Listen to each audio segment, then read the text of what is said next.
कराची में आग से तबाह गुल प्लाजा में लापता अफराद की तलाश जारी। एक और लाश निकाल ली गई। जाँ बहक अफराद की तादाद 30 हो गई।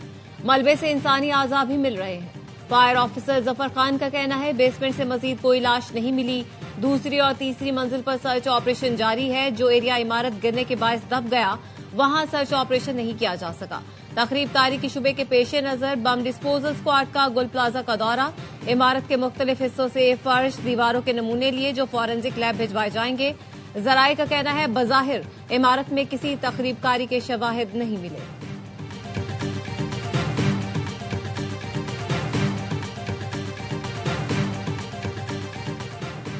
गुल प्लाजा एसोसिएशन के सदर तनवीर पास्ता की वफ्द के हमरा गवर्नर सिंध से मुलाकात। रेस्क्यू ऑपरेशन और मौसर इकदाम के लिए कामरान टिसोरी की काविशों को सराहा। मुतासरीन की बहाली के लिए हर फोरम पर आवाज बुलंद करने पर गवर्नर सिंध का शुक्रिया अदा किया। गवर्नर सिंध और कराची चैम्बर की तजावीज पर रजामंदी का इजहार किया। गवर्नर सिंध ने तजवीज दी थी कि दुकानदारों को सदर के खाली पार्किंग प्लाजा में शिफ्ट किया जाए।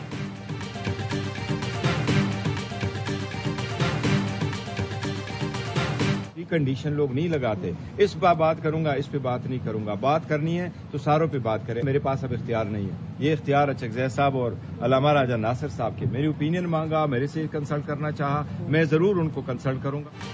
हुकूमत ने हाथ मिलाना है तो दोनों मिलाए। एक हाथ में मुक्का और दूसरे से मुसाफिया नहीं चलेगा।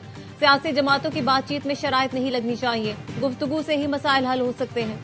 चेयरमैन पीटीआई बैरिस्टर गौहर कहते हैं मुज़ाकरात का इख्तियार महमूद अचकज़ई और नासिर अब्बास के पास है। बानी पीटीआई पर मुकदमात हैं तो वकला को रसाई मिलनी चाहिए। पीटीआई वफ्द बानी से मुलाकातें न कराने के मामले पर स्पीकर से मिल चुका है।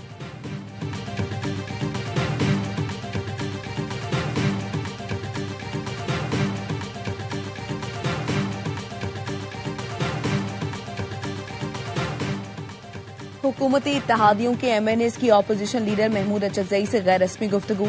जराये का कहना है एमएनएस ने मसाइल का हल निकालने पर गुफ्तगू करते हुए कहा हालिया सियासी भंवर से निकलने के लिए किरदार अदा करना होगा।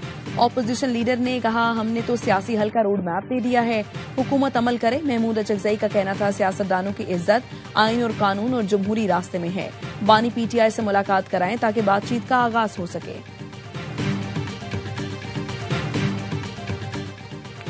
बात गुल प्लाजा आतिशज़दगी की थी। ख्वाजा आसिफ बात कहीं और ले गए।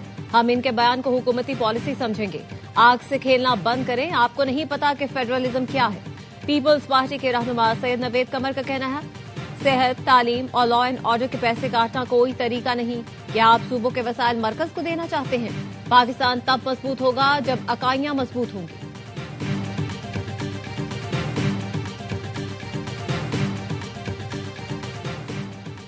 18वीं तरमीम पर बात करो तो फड़फड़ाहट शुरू हो जाती है। 18वीं तरमीम के बाद अगर सब अच्छा है तो क्या कराची में आग भी अच्छी हुई? वफाकी वजीर राना तनवीर हुसैन का कौमी असम्बली में पीपी रुकन के सवाल पर जवाब।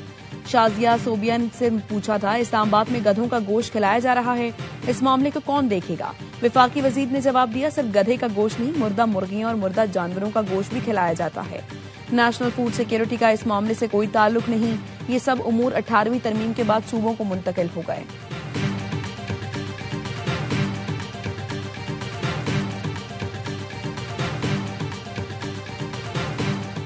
वजीर आजम शहबाज शरीफ वर्ल्ड इकोनॉमिक फोरम इजलास में शिरकत के लिए स्विट्जरलैंड में मौजूद। आलमी इक्तिसादी फोरम से खिताब और मुख्तलिफ इजलासों में शिरकत करेंगे। वजीर खजाना मोहम्मद औरंगजेब की एशियाई तरक्याती बैंक के सदर से मुलाकात।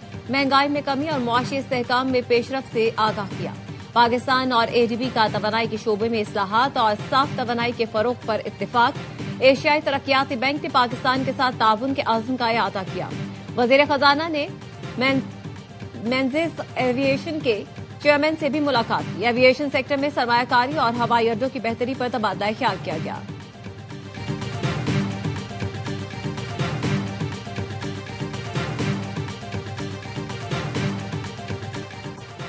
मोहसिन नकवी और तलाल चौधरी से मुफ्ती मुनीबुर रहमान की सरबराही में वफ्द की मुलाकात। वफाकी वजीर दाखिला ने मसाइल हल करने की यकीन दहानी कराई। वजीर मुमलिकत बराए दाखिला तलाल चौधरी की सरबराही में कमेटी तश्कील दी थी। मुफ्ती मुनीबुर रहमान और दीगर उलमाए कराम भी कमेटी का हिस्सा होंगे। मोहसिन नकवी ने कहा मुफ्ती मुनीब काबिल एहतराम हैं, हमेशा इत्तेहाद, इत्तफाक और हम सब यकजहती की बात करते हैं, एक हैं और पाकिस्तान सबके से पहले है।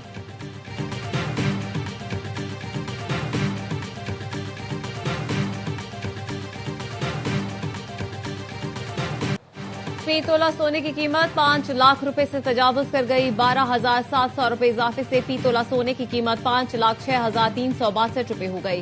10 ग्राम सोना 10,888 रुपए महंगा होकर 4,34,123 रुपए का हो गया। चांदी की कीमत 64 रुपए बढ़कर 9,933 रुपए फी तोला हो गई।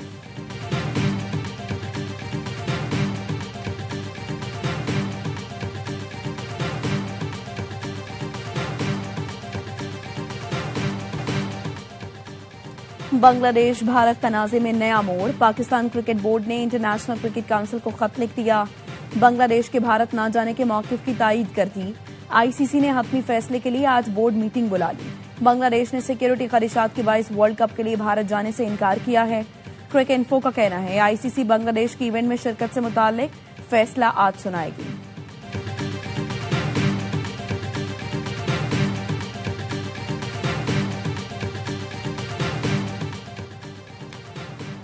मोहसिन नकवी और तलाल चौधरी से मुफ्ती मुनीबुर रहमान की सरबराही में वफ्द की मुलाकात। वफाकी वजीर दाखिला ने मसाइल हल करने की यकीन दहानी कराई।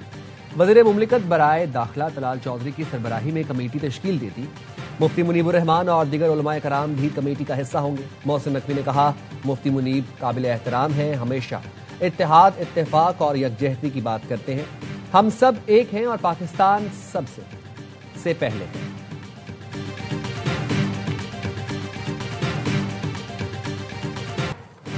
मुत्तहिदा अरब इमारात गजा पीस बोर्ड में शामिल। बहरीन और बेलारूस ने भी अमन बोर्ड में शमूलियत की दावत कबूल कर ली। इमाराती वजीर खारजा शेख अब्दुल्ला का कहना है मुत्तहिदा अरब इमारात गजा अमन बोर्ड के मिशन में फाल तौर पर हिस्सा लेने के लिए तैयार है। फैसला मुत्तहिदा अरब इमारात की पॉलिसी के ऐन मुताबिक है। बहरीनी वजारत खारजा का कहना है ये मंसूबा फलस्तीनी अवाम के जायज हुकूक के तहफ़्फ़ुज़ के लिए निहायत अहम है।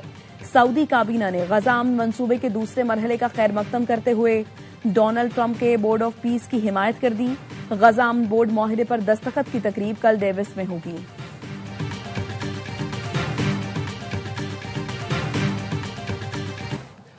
मगरबी सिस्टम के बायस खैबर पख्तूनख्वा आजाद कश्मीर में बारिश और बर्फबारी का इम्कान। एनडीएमए ने अलर्ट जारी कर दिया। दरियाए काबुल और मुलक्का नदी नालों में तुग़यानी का खदशा।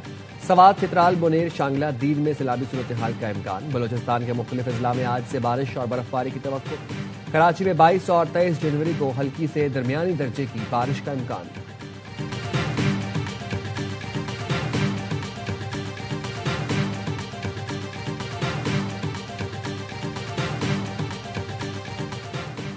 कराची के इलाके शरफाबाद आलमगीर हाइट्स में पेश इमाम के घर में चोरी। 48 तोला सोने के जेवरात बतौर इमानत रखवाए गए 90 लाख रुपए चुरा लिए गए। मालिक मकान का कहना है फैमिली के साथ वालिदा के घर गए थे, वापस आए तो घर का दरवाजा खुला हुआ था, लॉक ठीक थे, कमरे में 2 हैंडबैग पड़े हुए थे, मजार की चादरें और दीगर सामान बिखरा हुआ था। चोरी का मुकदमा थाना न्यू टाउन में दर्ज कर लिया गया। सिंध रेंजर्स ने न्यू कराची से 4 भत्ताखोर रंगे हाथों गिरफ्तार कर लिए। 2 पिस्तौल, कार, मोटरसाइकिल, 3 मोबाइल फोन्स और नकदी बरामद। तर्जुमान रेंजर्स के मुताबिक मुलजमान ने गारमेंट्स फैक्ट्री में दाखिल होकर 15 लाख रुपए भत्ता तलब किया था। रेंजर्स ने मौके पर पहुंचकर फैक्ट्री को घेरे में ले लिया। फैक्ट्री को घेरे में लेकर अब्दुल कादिर बुख्ती, माशूक अली, गुलाम हुसैन और अब्दुल हकीम को गिरफ्तार कर लिया गया।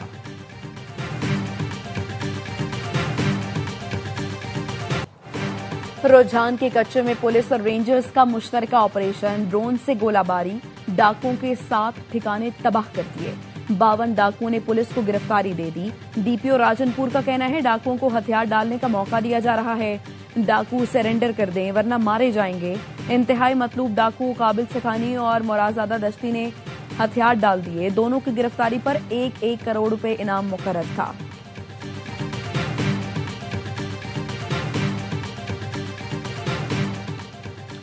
कराची में मंदिर से मूर्तियां, चांदी और 75,000 रुपए चुराने वाला मुलजिम गिरफ्तार।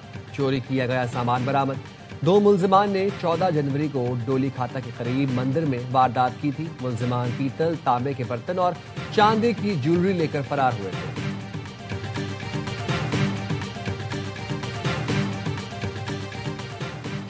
आईसीसी अंडर 19 वर्ल्ड कप में आज 2 मैचेस खेले जा रहे हैं। ग्रुप सी में इंग्लैंड और स्कॉटलैंड का मुकाबला जारी। ग्रुप डी में अफगानिस्तान और तंजानिया की टीमें मद्दे मुकाबल। पाकिस्तानी अंडर 19 टीम अपना तीसरा और आखिरी ग्रुप मैच कल जिम्बाब्वे के खिलाफ खेलेगी। पाकिस्तान के कर्नल फरूख नदीम ने Asian shot gun shooting championship में सोने का तमगा जीत लिया। दोहा में होने वाले मुकाबले में रिकॉर्ड साज कारकर्दगी दिखाते हुए पहली पोजीशन हासिल की। चैंपियनशिप में 33 मुल्कों के शूटर्स ने शिरकत की। कर्नल फरूख नदीम ने गोल्ड मेडल पाकिस्तानी अवाम और पाक फौज के नाम कर दिया।